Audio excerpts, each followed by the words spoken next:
Semiconductor Association. But before we go to Krishna Moorthy, my colleague Kartik Malhotra joining us here in the studio. Kartik, good afternoon. Hi, Shweta. India is trying its best. Prime Minister Modi now coming out finally and saying that there is a red carpet, we're giving you subsidies, please come to India and set shop. So, Shweta, I don't see this as being anything new, apart from, of course, the fact that, yes, this is the first Semicon India 2023 being inaugurated by Prime Minister Narendra Modi. Every time the Prime Minister speaks, it's obviously headlines.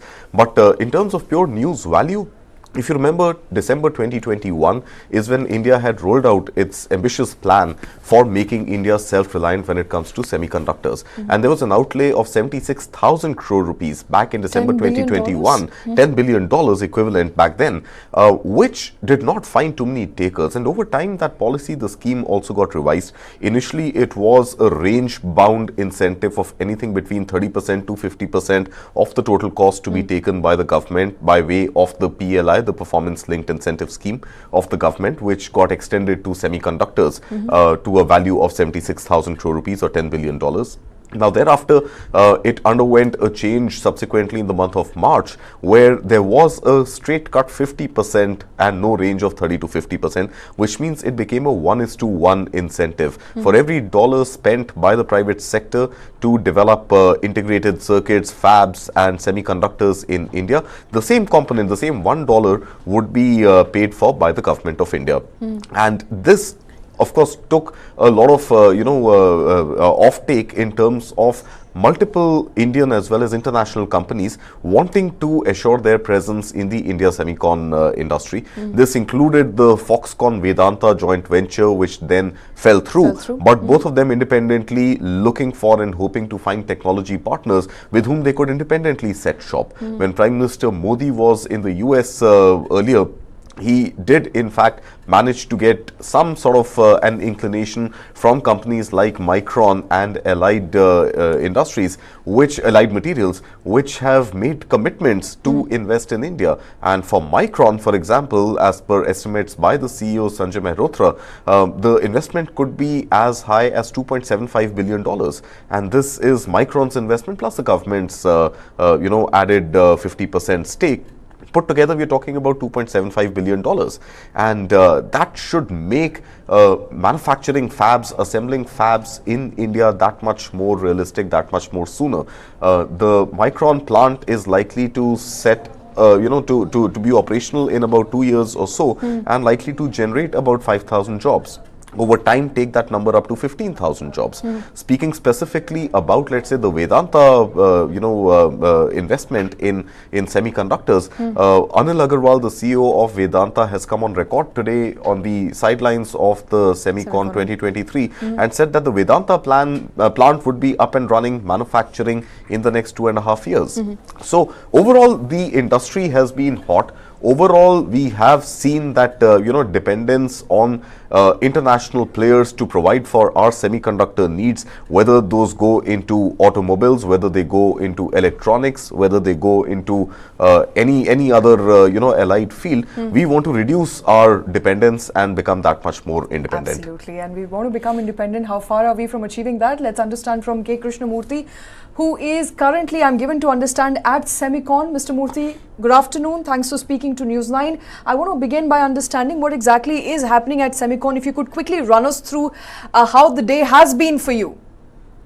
Well, it has been extremely an exciting day, I would say, with the capacity crowd itself. I never seen an event where technology crowd of this size, about 4,000 people assembled in Mahatma Mandir here in Gandhinagar. And the interesting part was the presence of all the global majors who are planning to start their manufacturing related activity. Every single company who has a stated position of manufacturing were all present there. And not only the manufacturing companies, but also the companies who are planning big time expansion of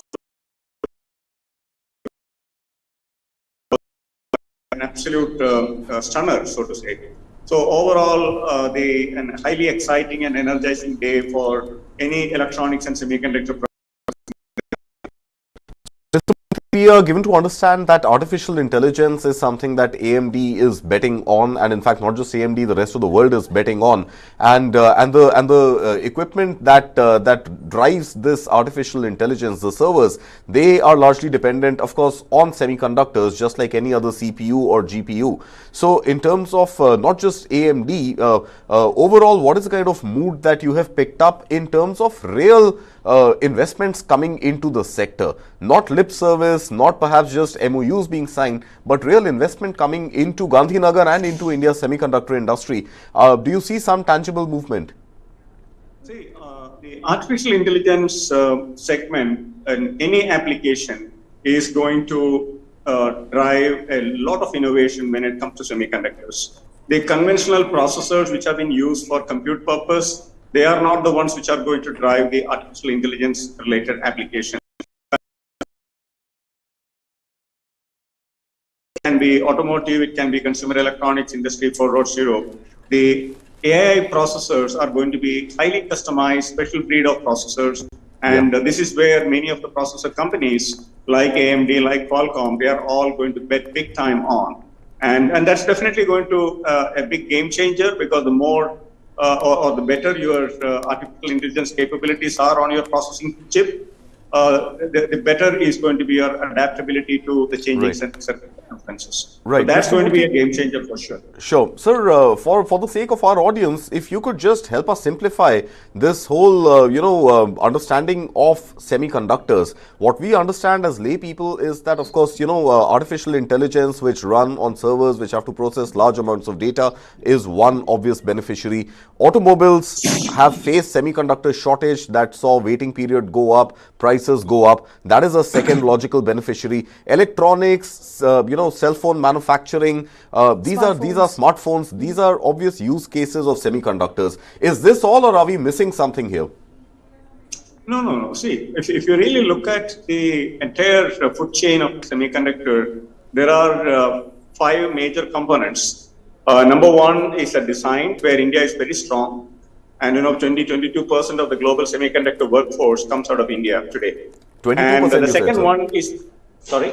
22% of the global semiconductor workforce. 22% of the global workforce in semiconductor design is from India today. And the second one is the wafer fabrication.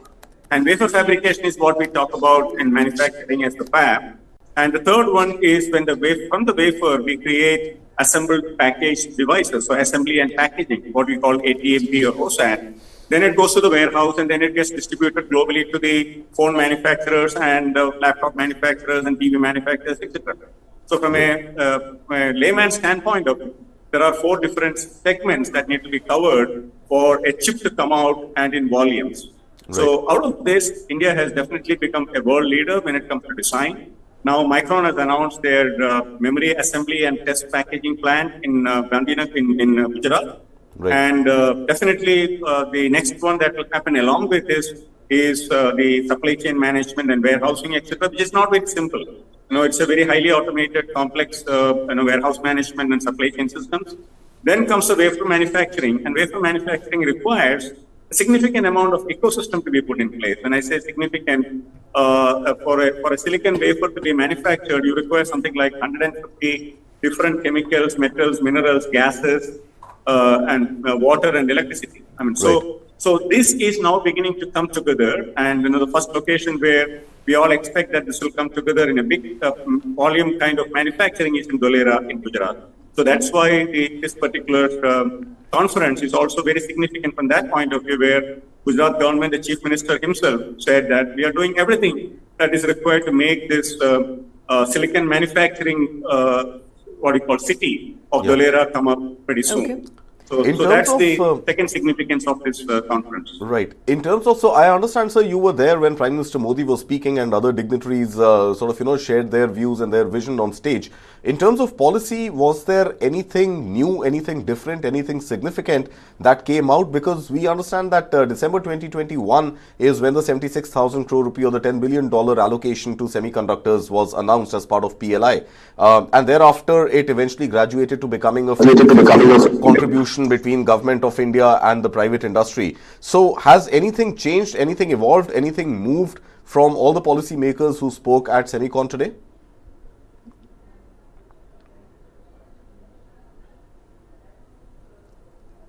Mr. Moorthy, are you with me?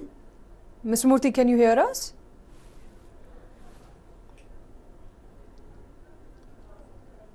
Mr. Moorthy, I'm not able to hear. Yes. I think you muted yourself. So I think what my colleague essentially was alluding to the fact that since the mega $10 billion PLI incentive for semiconductor industry was announced, has anything moved substantially on ground? Could you please unmute yourself, sir?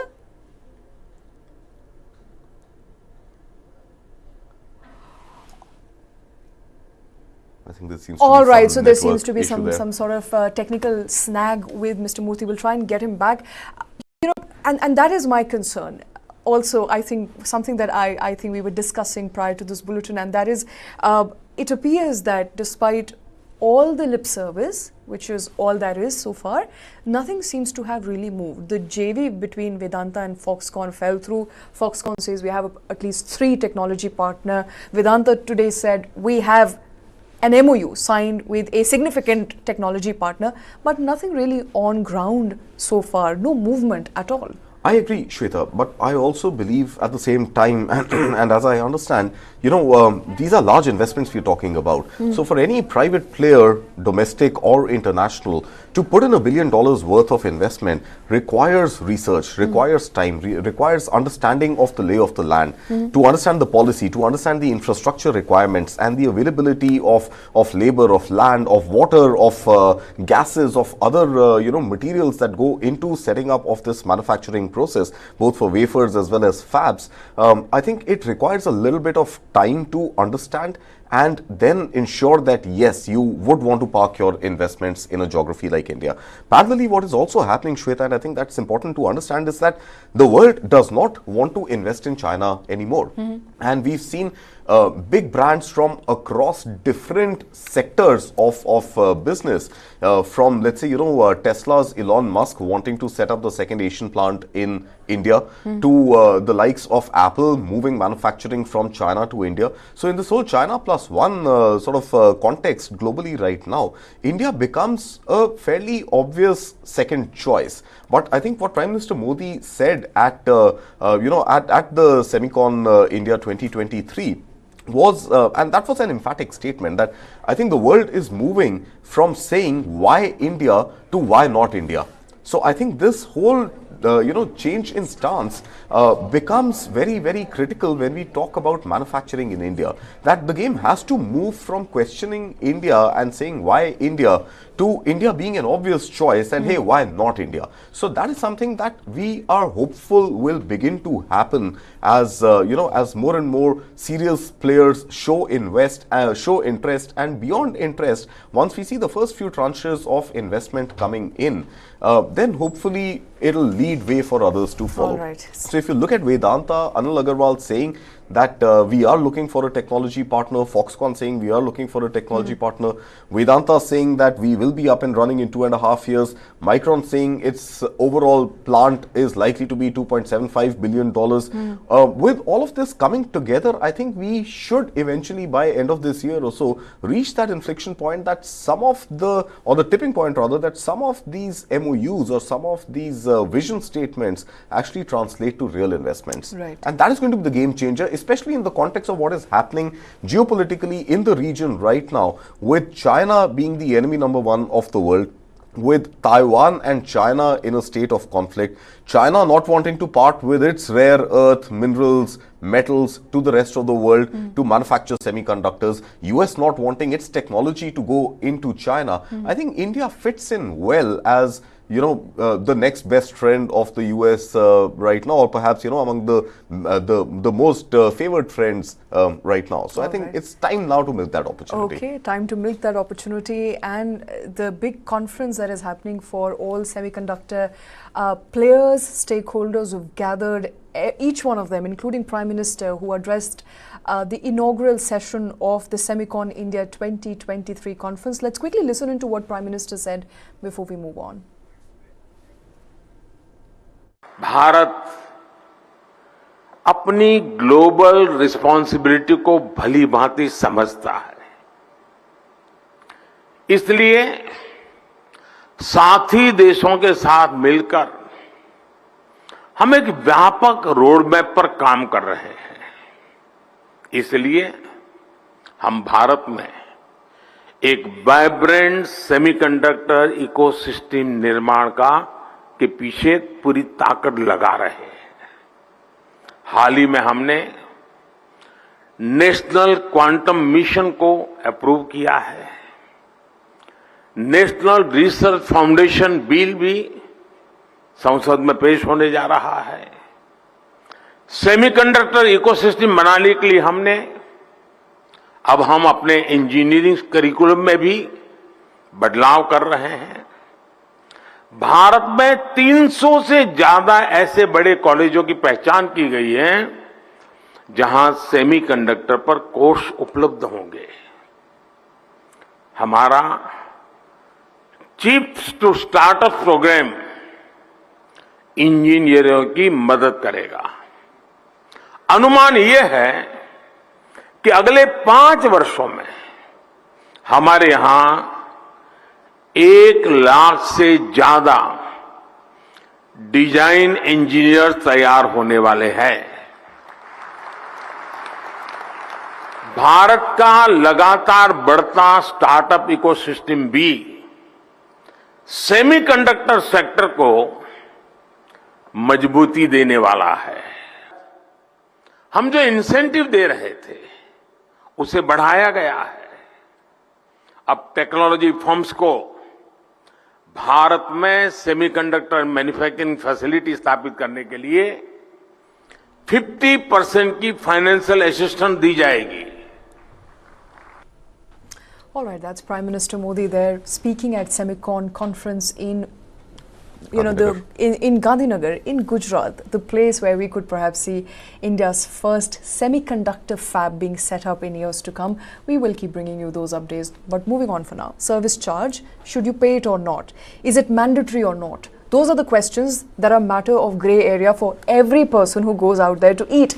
We'll try and answer those questions briefly, but in the latest in matter, Delhi High Court has imposed a fine of 1 lakh rupees on Restaurant Association for non-compliance in service charge directions. Now, National Restaurant Association of India, NRAI, and the Federation of Hotel and Restaurant Association of India have been asked to pay costs for non-compliance. Now, what is the non-compliance about? The court had asked association for a comprehensive list of their members who are still imposing service charge mandatorily in the bill and their willingness to replace the term service charge with an alternative terminology to avoid any sort of confusion for consumers. Now, petition is being heard against a July 4th, 2022 guideline issued by Central Consumer Protection Authority order barring restaurants from automatically adding service charge to food bills for people who come to eat at restaurants and other dining areas. The matter of service charge, remember, has been in contention for years now. We will of course try and figure out whether service charge is mandatory. What do you do if you have to or are asked to pay service charge? All of that and more. To answer those questions would be Arnav Pandya, who's joining us, who is also founder of Moneyeduschool. Arnav, thanks very much for taking time out. First question first, before we come to what's actually happening. Is service charge mandatory? No, if you look at the very nature of what service charge is, one has to understand service charge is not a statutory levy. What this means is that this is not a legal requirement to pay. Service charge is what you pay for the happiness, or if you feel good about the service, then if you want to pay, you can pay a service charge for that particular service. Now see, distinguish this from a statutory levy, which is, say for example, a goods and service tax. Okay, a tax which is a GST is something which you have to pay. So if you eat in a restaurant and the GST is say 5%, you have to pay. But this service charge is like a tip which you give only if you are happy. So which is why you will find that already there have been instructions that since this is not an automatic or it is not a statutory levy, it should not seem to be made payable by the person who comes to eat, as if that this is something which they have to pay. Because if you look at it, earlier what used to happen was that in the bill itself, you got one item which had this term which had service charge. So for a person who didn't know about this, they would not know whether this is actually something which is like a tax, what is it, or how do they distinguish this from any other tax payment. So Arnav, if I were to phrase the same question slightly differently, does it mean that charging service tax or service charge is illegal? Or would it be too hard a word to say that it is illegal? Legally, see, there's a difference between statutory requirements and rules. An organization or a restaurant or a hotel could have its own set of rules which are over and above whatever is the statutory requirement. So is it therefore illegal for restaurants to have the service charge in the bill? No, so a restaurant can put a service charge in the bill, but you are not forced to pay it. So for example, if you are not happy about it, you might not want to pay. They cannot force you to pay. That is the difference. And if you look at it, even I think just a few days ago, the Department of the Ministry of Consumer Affairs has also highlighted this fact that the restaurants cannot force a person to pay a service charge because this is not something which they have to compulsorily pay. So that is the key difference here, that there might be an item in the bill, but if you are not happy about it, then you might choose not to pay it, or you might want to pay a lower amount. See, the problem with the service charge often is the amount of the service charge, because what most restaurants do when they apply this charge is that they apply it as a percentage of the bill. Okay, so it's not normally a flat figure. So if you have, say, a bill of 900 and the charge is 10%, the amount comes to 90. But if the bill goes to 2000, then the amount goes to 200. So which is what also makes a lot of people look up and see whether they actually have to pay the charge or not. All right. On the latest that has come out of Delhi High Court, and that is your restaurant associations, two of them, have been directed to pay 1 lakh rupee for non-compliance. And non-compliance here, in case of Delhi High Court order, that you must furnish us a comprehensive list of your partner restaurants that are not willing to either remove the word service charge, because to a lot of people, when you say service charge, it looks like it's mandatory. It looks like it's a part of the bill that you have to pay. And on top of that, furnish also a list of, restaurants that continue to mandatorily charge a service charge, either 10% or 15%, depending on where you eat. What is happening in Delhi High Court? If you could break it down for us, what exactly is the petition about? No, so what one has to understand is that there were specific guidelines given in order to solve this entire issue, because there were a lot of cases where there used to be fights between the restaurant and the customers about whether this charge has to be paid, whether it is to be compulsory and all. So the first thing is that to avoid all this kind of confusion, it was said that you need to either change the terminology here or remove that charge as a compulsory item. Now, what has been seen is that it's not that every restaurant has complied with this order or this requirement. And which is why you find that this specific direction has come from the court, whereby now the association has to give a list of entities which are not complying, and due to non-compliance till now, the fine has been levied. So Arnav, if one were to go to a restaurant, many of us do, and you open the menu card has got rates against every dish. And there are many menus which have this little disclaimer at the bottom that 10% service charge will be levied. Now, as a consumer, you are looking at that menu card and you're placing an order. After you've placed that order, and when the standard disclaimer is part of the menu card, then are you not legally obliged to pay that service charge? Because the restaurant can come back and tell you that, hey, this was part of the same menu card through which you ordered. and this was very clearly written. Or let's say, even if you happen to not read it, if the waiter comes and tells you that as a restaurant, he makes it amply clear that we charge 10% service charge, and if you don't contest it then can you actually contest it after the bill is presented to you? So in a way, one is that if they tell you upfront and they say that this amount will be charged to you, that is one part of the thing. But I'm saying basically it's the same rule versus law debate, that when you talk about rules which are added not in the realm of illegality, but rules that an organization sets, those are rules. Those may or may not be contested using law. You could have a rule of wearing a school uniform to school. You could have a rule of not wearing jeans to office. These are organizational rules, not necessarily rules or law as dictated by the constitution or by any bill. So I'm saying, as long as there's a communication to a customer that, hey, this is an invitation for you to come and eat at my restaurant, and this is what it's going to cost you. You have, when you're placing the order, you've pretty much complied with those terms and conditions, haven't you?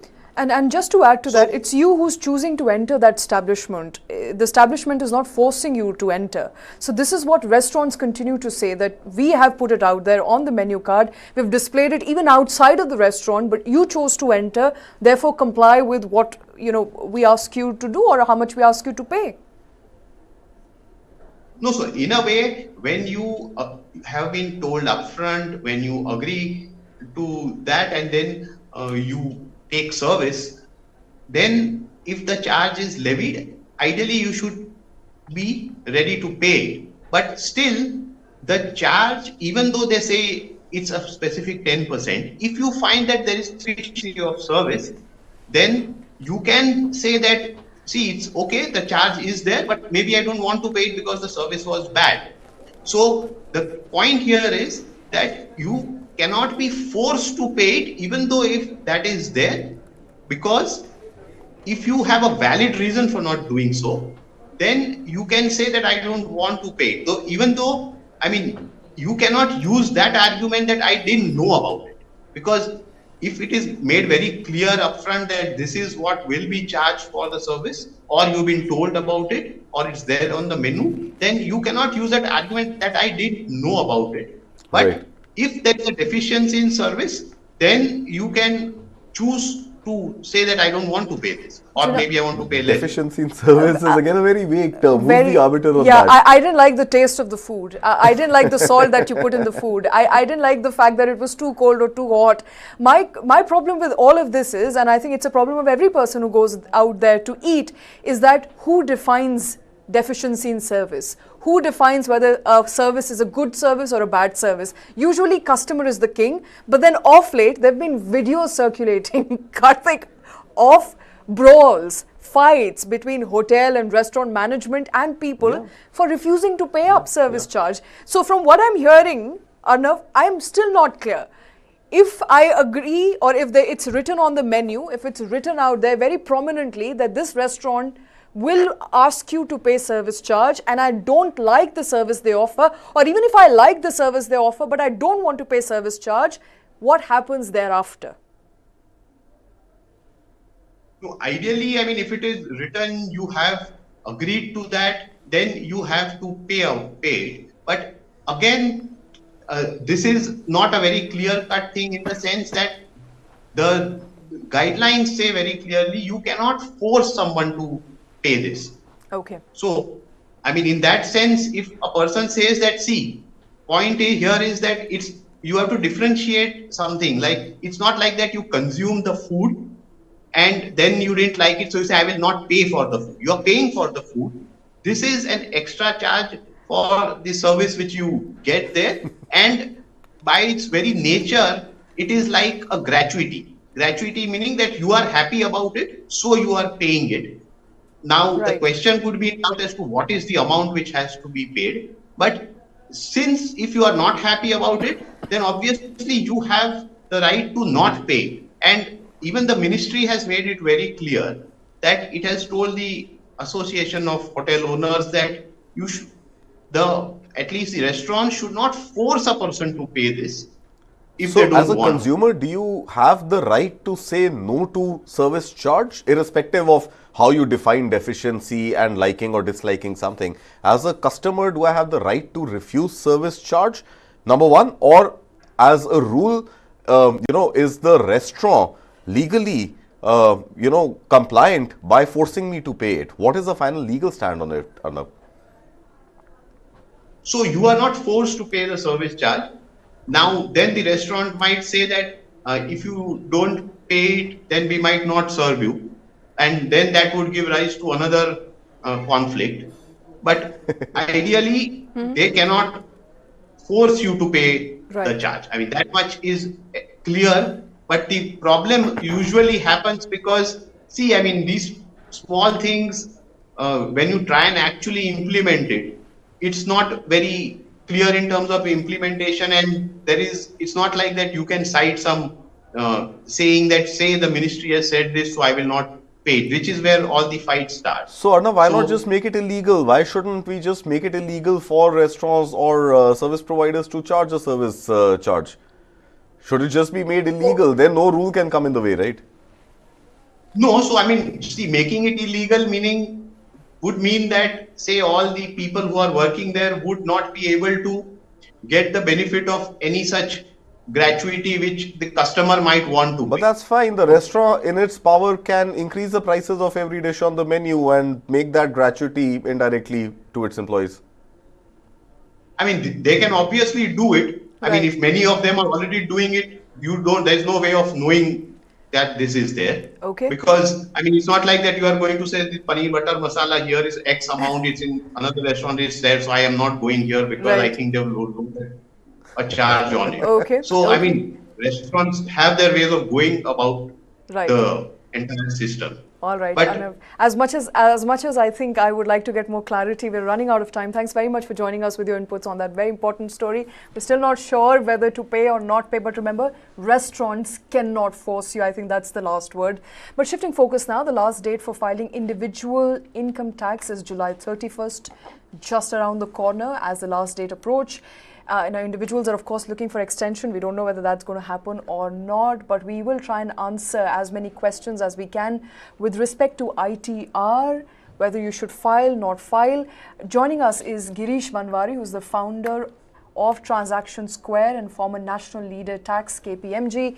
Girish, thanks very much for taking time out. I think my basic question at this point would be, after having spoken to a lot of tax expert, is that do I have to have a minimum threshold income in order to file income tax return?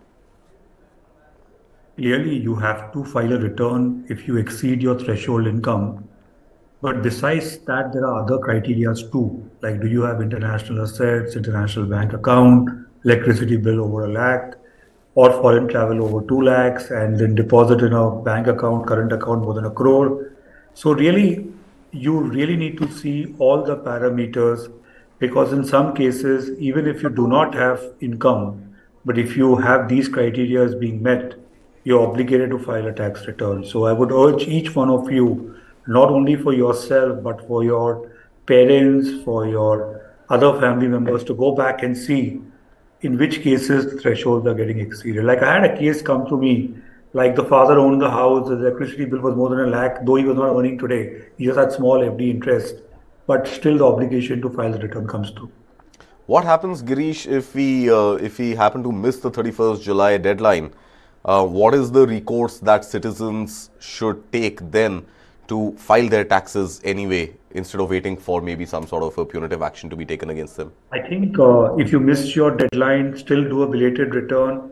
But in two cases, you will really have a problem. One is if you have carry forward losses, especially stock markets people who have carry forward losses, who may have incurred some short-term losses or long-term losses. To carry forward their losses, they need to file their return. Not filing the return in time, the carry forward of losses don't happen. If you're seeking a refund, the return has to be filed on time. In other cases, there is a technical penalty, but it is never really imposed. You just do a belated return, but file. Please file. How much is the penalty, Girish, in case it was ever to arise for a taxpayer who missed the deadline? 5,000 and 10,000, so it's not too significant. Okay. Specifically for A employees, penalty Girish, is a penalty, so you don't like to have penalties, right? So Absolutely. specifically for employees who may not have received their Form 16 for any reason, and there are such cases in Indian startups right now where Form 16s are yet to be received. What does an employee do who wants to file his taxes on time but is unable to because of the lack of Form 16 availability? See, there is no immunity that if there is no Form 16 in a startup, you can't file your return. That may be a good case for you to argue to avoid penalties. But the reality is that you have to comply, and you would have your salary slips, you will have your different kinds of data which you would have got from different points of time, put all of it together, try to make some sense of it, force your employers to give that Form 16 and do the return. I think that can only just give you immunity against penalty, but there is no exemption that, okay, I have not got a Form 16, so I should not file a return. Any specific disclaimers that employees need to make, or not employees, rather citizens need to make if they have made any high value purchases during the financial year gone by? Let's say, for example, a car, some jewelry, gold, could be any high value. Is there a limit to what is high value? I would say, no, forget you making. The annual information statement, which is there on your e-portal, will make you remind of all these transactions. If you bought a car, it will be in that. If you bought a house, it will be in that. If you bought shares, sold shares, it will come there. If you got dividends, it will come there. Even if you want to forget, it will be there. So tax department will not let you forget. Yeah. So I would just say the portal is very, very mature. It's one of the best portals in the world. Go and see your portal, see your annual information statement, see what's in it. If you've forgotten something, please reconcile it with the annual information system. They will tell you where you need to pay attention to. It is very, very comprehensive. All right, Girish, thanks very much for joining us with your inputs. Interestingly, I filed my ITR today, and there is a transaction. I beat you to it, Shweta. I did it yesterday. Okay, good for you. And apparently, there is a transaction that is showing there that I have received a certain amount for a certain service that I delivered, but I never received the amount. It's in the portal, so I'm not sure what has happened. I think they filed. So looks like GST would have been paid for the service that you would have rendered, but so TDS. the GST, TDS, yeah, or TDS as the case may be, TDS from that company would have been paid to the government, but the actual money never despite came. The money not coming to you. Okay. So yeah, that money should hopefully come to you soon. All right, hopefully that money if comes. If it's a big amount, then do take us all for a treat. Will do, Kartik, absolutely. But shifting focus now to a very important story that we continue to track here on Newsline, and that is with respect to pesky calls.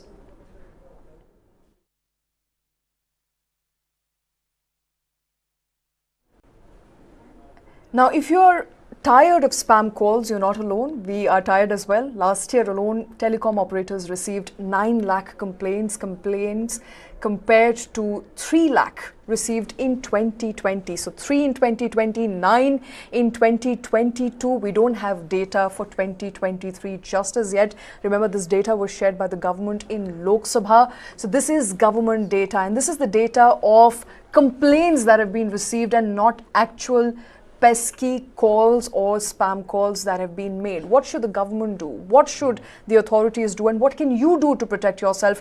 Let's understand from Lloyd Mathias, who's an angel investor joining us at this point in time. Lloyd, thank you for taking time out. I think first thing first, what can a customer, consumer, average Indian do to protect themselves from pesky calls? Thanks, Shweta, for having me on your show. I think the sad news is, frankly, very little. While if you go to the TRAI, the Telecom Regulatory Authority of India's site, it clearly says that you can report any unsolicited call to a number 1909. And I know a lot of people have done it. I myself have done it a few times. That doesn't really prevent, or that doesn't end the menace of spam calls. The reality is that people who indulge in spam, telemarketers and such like, they keep changing the number series. So if you block one number, or if you report one number, I presume over time, TRAI will delist that number, but the menace springs from a new source. I think the reality is that there are a lot of leaks Each one of us at various points in time give our numbers to various people. You go to a restaurant, you fill a feedback form, and I think a lot of this number is then sent to unscrupulous or people who use it for promotions, and therefore, in a sense, it's unfortunately a reality of the life we live. So, Lloyd, hi, Kartik here. And, you know, at News 9, we really want to run this campaign and this crusade, which wants to ensure that India becomes spam-free. In fact, we are starting this movement called Spam-Free India. And we really want to go after the folks who are not doing their jobs in preventing these spam calls from ending. So where does the buck stop according to you? Does it stop at the telcos who make enormous revenues from these pesky calls? Does the buck stop at the regulator? Does the buck stop at the Ministry of IT and Telecom? Where does the buck really stop? And who do we as a country, as citizens, as crusaders, as journalists need to go after? Thank you, Kartik. I think great question. I think the reality is that the fault lies everywhere down the line.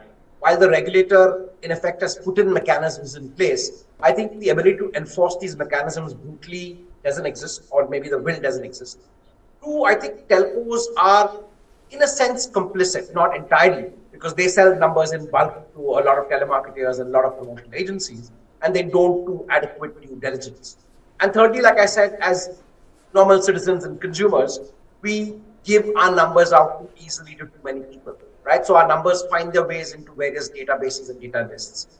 As a solution, I think one thing that can work, and I generally believe in this world of social media, we should use it much more, is to name and shame telecallers. Which means every time you get a number from a pesky call and he identifies himself from one bank or a financial institution or a real estate company, I think it's good to take it to social media, share the number saying, I've been getting these repeated calls from XYZ organization, this is the number, and I'm paying. I think taking it to the public square, naming and shaming is a good start, right? Because people over time recognize there's a big risk to their reputation. And I'm sure corporations and companies that indulge in this will backtrack a bit.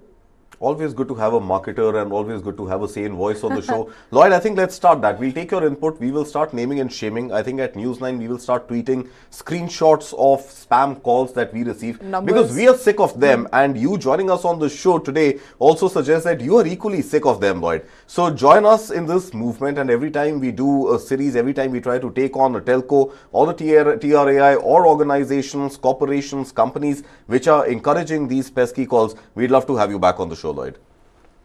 Thank you, Kartik. Thank you, Shweta. Thank you, Lloyd. This is a laudable move. We really need to get rid of this menace. It is serious. We will. Together we will get rid of this. Together we will. And just as we were talking, I think I've received at least one such call from one such person trying to sell me a product that I do not need. Remember, government is also trying to build a digital consent acquisition facility. We don't know when that's going to happen. We don't have numbers for 2023 yet. But one thing is for sure, and it's a fact that people are waking up to it more and more. Given the number of complaints that are on the rise, it was 30,000 something, it was 3 lakh something, it's 9 lakh as of last year. This year it's going to be far higher. Whenever the numbers come out, we'll bring you that. So Shweta, let's take this campaign forward and let's urge our viewers here who are watching us today and will subsequently watch this this bulletin on YouTube, and let's request our viewers to actually send us screenshots of spam calls that they have received, and along with that, perhaps if they could send us the name of the organization which apparently the spam caller represents, and we'll start putting it out on our show and on our social media as well. Absolutely. We will be taking this campaign up very, very seriously. You can start sharing screenshots of the phone calls that you receive, numbers with us down at the bottom of this video in the chat box. We'll take them up. We will take up your requests and also try and answer all your questions with respect to pesky calls and how to avoid them in future. But with that, it's a wrap on this edition. Thanks very much for watching.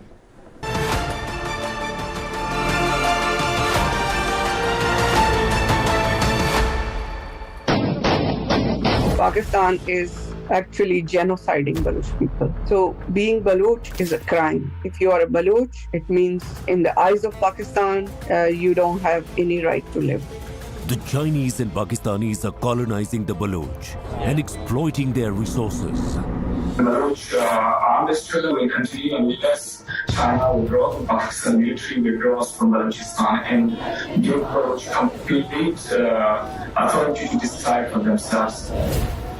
The Baloch feel that if they don't act